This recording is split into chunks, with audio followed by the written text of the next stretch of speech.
Je venais tout juste de signer les papiers du divorce, mettant un terme à 10 années d'un mariage devenu stérile. Le cœur lourd, mais avec une sensation de soulagement subtil, j'ai décidé de retourner vivre chez ma mère. J'avais besoin d'un refuge, d'un endroit où reprendre mon souffle, où réapprendre à exister en dehors d'une relation qui m'avait lentement consumée. Dès mon arrivée, ma mère m'accueillit avec cette chaleur maternelle qui fait fondre toutes les résistances. « Tu es chez toi, ma chérie », murmura-t-elle en me serrant contre elle. Sa maison n'avait pas changé, un appartement ancien dans un quartier paisible de Lyon, avec ses papiers peints à motifs floraux, ses meubles en bois vieilli et cette odeur familière de lavande et de café du matin. J'y avais grandi, et malgré les années passées loin d'ici, je retrouvais cette atmosphère réconfortante. Je réinstallai mes affaires dans ma chambre d'adolescente, un espace figé dans le temps. Mes doigts glissèrent sur une vieille boîte de souvenirs, réveillant des fragments du passé, des échos d'une vie que j'avais cru laisser derrière moi. Les premiers jours furent étranges. Ma mère travaillait encore, comme gouvernante dans une grande maison bourgeoise du centre-ville. Son emploi lui prenait presque tout son temps, ce qui la maintenait active et épanouie malgré son âge. En revanche, mon beau-père, Pierre, était un homme discret et réservé. Retraité depuis quelques années, il passait la plupart de ses journées chez lui, absorbé par la télévision ou par des petites réparations dans l'appartement. Pierre et moi n'avions jamais été proches. Lorsqu'il avait épousé ma mère, j'étais déjà adulte et absorbée par mes propres choix de vie. Nous nous étions toujours entendus de manière cordiale, sans développer de véritable complicité. Mais dans cette nouvelle cohabitation, une dynamique étrange allait bientôt s'installer. Au fil des jours, je me plongeais dans une routine simple, aider ma mère aux tâches domestiques, marcher dans le quartier, essayer de me reconstruire une stabilité mentale après mon échec matrimonial. Puis, un matin, je décidai qu'il était temps de reprendre soin de moi. J'avais toujours aimé le sport. Mon corps, je l'avais sculpté à travers des heures de danse et d'entraînement, mais ces derniers mois, la fatigue et l'angoisse du divorce m'avaient privé de toute motivation. Ce matin-là, je sortis enfin de mon apathie. J'enfilai une tenue de sport moulante et confortable, attachai mes cheveux en une haute queue de cheval, et avant de sortir, je passai par la cuisine pour boire un verre d'eau. Pierre était là, assis à la table, une tasse de café fumante entre les mains. Dès que j'entrai, je sentis son regard peser sur moi. Pas un regard anodin, non. Un regard qui traîna un peu trop longtemps sur mes jambes, sur les courbes que dessinait ma tenue ajustée. Un frisson désagréable me parcourut l'échine. Je ne savais pas pourquoi, mais quelque chose dans cette attention me mit mal à l'aise. « Tu sors courir ?» demanda-t-il en feignant l'indifférence. « Oui », répondis-je, esquissant un sourire rapide avant de filer. Je secouai la tête pour chasser l'inconfort, mettant cette impression sur le compte de ma sensibilité exacerbée. Après tout, j'étais dans une phase de transition, d'adaptation. Peut-être que j'interprétais mal une simple observation anodine. À mon retour, Pierre dormait sur le canapé, la télévision allumée. Silencieusement, je me faufilai vers la salle de bain, savourant le contact de l'eau chaude sur ma peau fatiguée. Une véritable catharsis. Une façon de me laver non seulement de la sueur de l'effort, mais aussi de cette étrange sensation qui s'était accrochée à moi. Le soir, lors du dîner, ma mère était d'humeur légère, racontant ses anecdotes du travail avec une joie communicative. Je me sentis bien. Pendant un instant, je crus que tout pourrait redevenir normal. Mais ce que je ne savais pas encore, c'est que ce sentiment de malaise n'en était qu'à son commencement. Les jours qui suivirent mon retour furent marqués par une routine étrange, entre moments de réconfort et une tension latente que je ne savais pas encore nommer. Ma mère, absorbée par son travail, partait tôt le matin et ne rentrait qu'en fin d'après-midi, me laissant seule avec Pierre pendant de longues heures. J'essayais de ne pas y penser, me concentrant sur mes recherches d'emploi et mes séances de sport. L'effort physique m'aidait à libérer l'esprit, à ne pas trop analyser les choses. Pourtant, malgré moi, je sentais toujours ce regard posé sur moi, scrutateur, insistant. Un matin, alors que je me préparais pour aller courir, je passai à nouveau par la cuisine pour prendre une bouteille d'eau. Pierre était là, comme la dernière fois, debout près de la cafetière.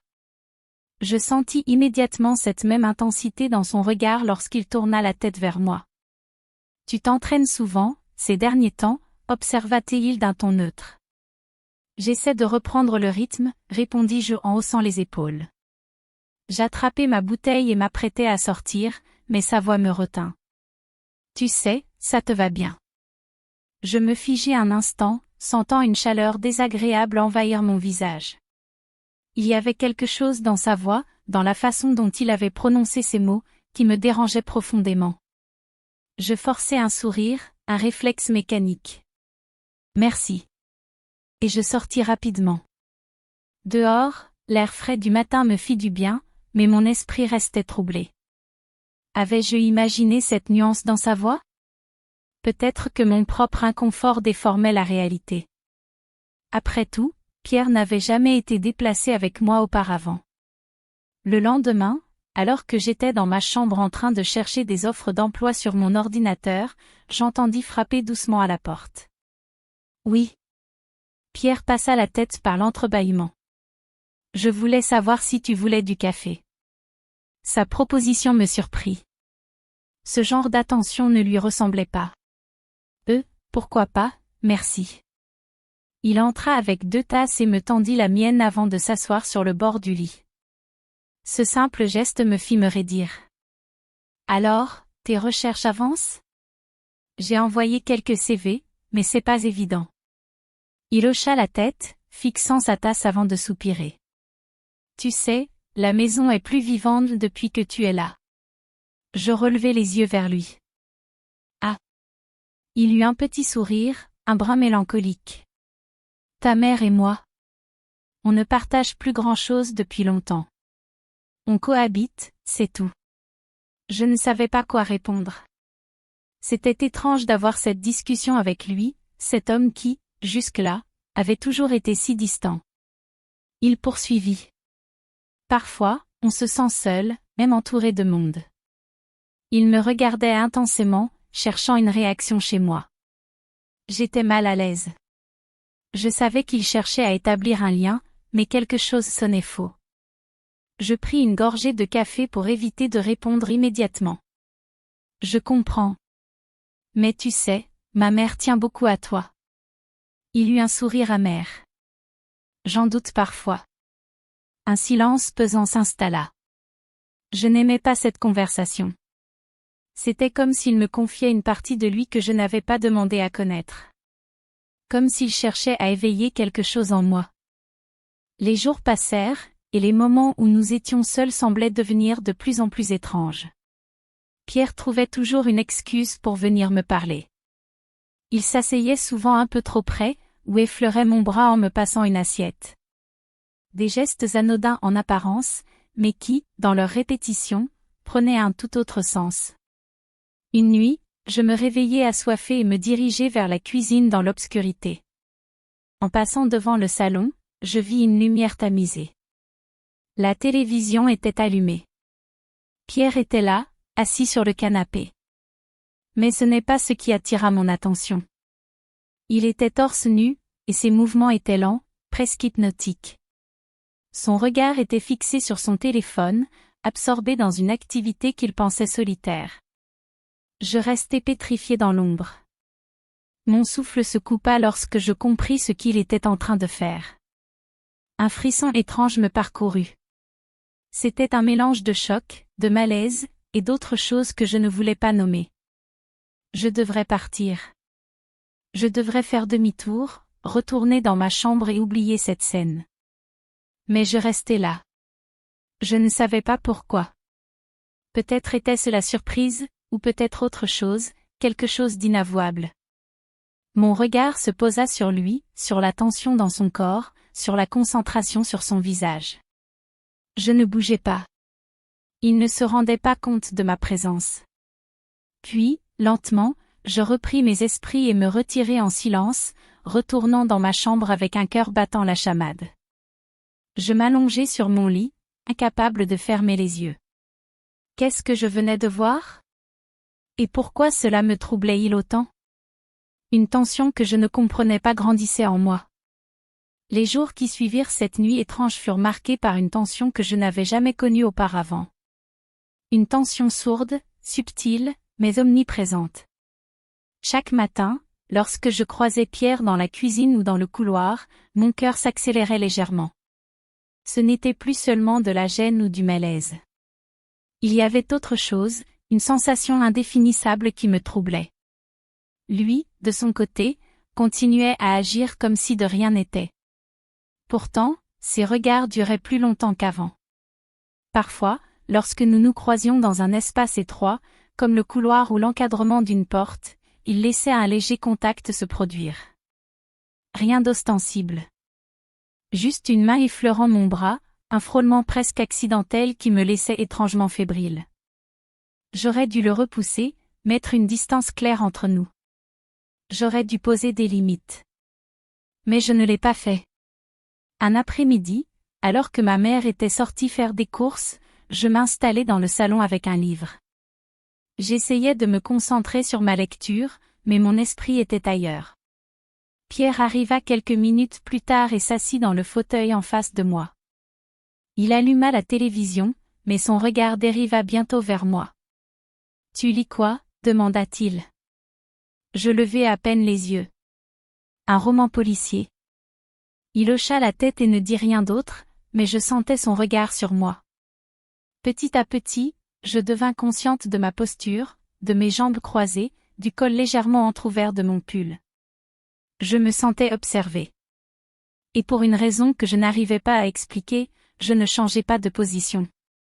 Je sentais la chaleur monter en moi. C'était une situation interdite, dérangeante, mais qui m'attirait malgré moi. Après quelques minutes, je jetai un regard rapide dans sa direction. Nos yeux se croisèrent. Il ne détourna pas les siens. L'électricité dans l'air était presque palpable. Un silence lourd s'installa, chargé d'une tension qui n'avait plus rien d'innocent. Quelques jours plus tard, un nouvel événement vint franchir un cap que je n'aurais jamais cru possible. J'étais dans ma chambre, debout devant mon miroir, en train d'ajuster une robe que j'enfilais pour la première fois. C'était une pièce moulante, en velours noir, qui épousait parfaitement les lignes de mon corps. Je me tournai légèrement de côté pour observer l'effet, ajustant les fines bretelles sur mes épaules. Soudain, un bruit derrière moi me fit sursauter. Je me retournai d'un coup. Pierre se tenait dans l'encadrement de la porte, une expression indéchiffrable sur le visage. « Désolé, murmura-t-il, je voulais juste savoir si tu voulais du café. » Je savais qu'il mentait. Il n'avait jamais eu besoin d'une excuse pour me proposer un café avant. Mais ce qui était encore plus perturbant, c'était qu'il ne quittait pas mes yeux, comme s'il attendait ma réaction. Le silence était pesant. Je ne dis rien. Lentement, il recula et referma la porte derrière lui. Je restai là, le cœur battant à tout rompre. C'était un jeu dangereux. Un jeu auquel je n'étais pas sûre de vouloir jouer, mais dont je ne pouvais plus ignorer l'existence. Les jours suivants furent étranges, comme si un équilibre fragile avait été rompu. Pierre et moi continuions notre routine habituelle, mais quelque chose avait changé. Chaque fois que nous étions seuls dans une pièce, il y avait cette atmosphère électrique entre nous. Ce regard qui durait un peu trop longtemps. Ce silence chargé de non-dits. Je savais que je devais m'éloigner, mais une partie de moi restait figée, comme hypnotisée. Un soir, alors que ma mère était sortie dîner avec des amis, je décidai de prendre un bain. J'avais besoin de me détendre, d'apaiser cette confusion qui m'assaillait. L'eau chaude enveloppa mon corps dans une étreinte réconfortante. Je fermai les yeux, laissant ma tête reposer contre le rebord de la baignoire. Le silence de l'appartement était apaisant. Mais alors que j'émergeais doucement de ma torpeur, un frisson me parcourut. Quelque chose était différent. J'ouvris les yeux et tendis l'oreille. Un bruit presque imperceptible venait de l'autre côté de la porte. Mon cœur se mit à battre plus vite. Je savais que Pierre était là. Je restai immobile quelques secondes, mon souffle suspendu. Puis, Lentement, j'étendis la main pour attraper ma serviette et me lever. Je sortis du bain et m'enveloppai dans le tissu, sentant l'humidité coller à ma peau. J'hésitais. Devais-je ouvrir la porte brusquement? Feindre de ne rien avoir entendu? Finalement, je tournai lentement la poignée et entr'ouvris la porte. Pierre se tenait dans le couloir, figé comme s'il ne s'attendait pas à être pris sur le fait. Nos regards se croisèrent. Il baissa rapidement les yeux, puis fit mine d'ajuster quelque chose sur une étagère, comme si sa présence ici n'était qu'un hasard. Mais je savais que ce n'était pas un hasard. Et lui savait que je savais. Un silence lourd s'installa. Je pris une profonde inspiration, serrant ma serviette un peu plus fort contre moi. Puis, d'un pas lent et mesuré, je passai devant lui pour regagner ma chambre. Je sentais son regard brûler ma peau. Et pourtant, il ne dit rien. Ce soir-là, allongé dans mon lit, je repensais à tout ce qui s'était passé entre nous depuis mon retour. Je devais partir. Je le savais. Mais alors pourquoi une part de moi ne pouvait pas se détacher de cette situation? Pourquoi ce frisson d'interdit me paralysait autant qu'il m'attirait? Je fermai les yeux, tentant de faire taire ces pensées. Mais je savais que ce n'était pas fini. Pas encore. Les jours qui suivirent furent marqués par un étrange jeu d'équilibre. Pierre et moi faisions semblant que rien n'avait changé, mais tout, absolument tout, avait basculé. Je n'arrêtais pas de repenser à cette scène dans le couloir.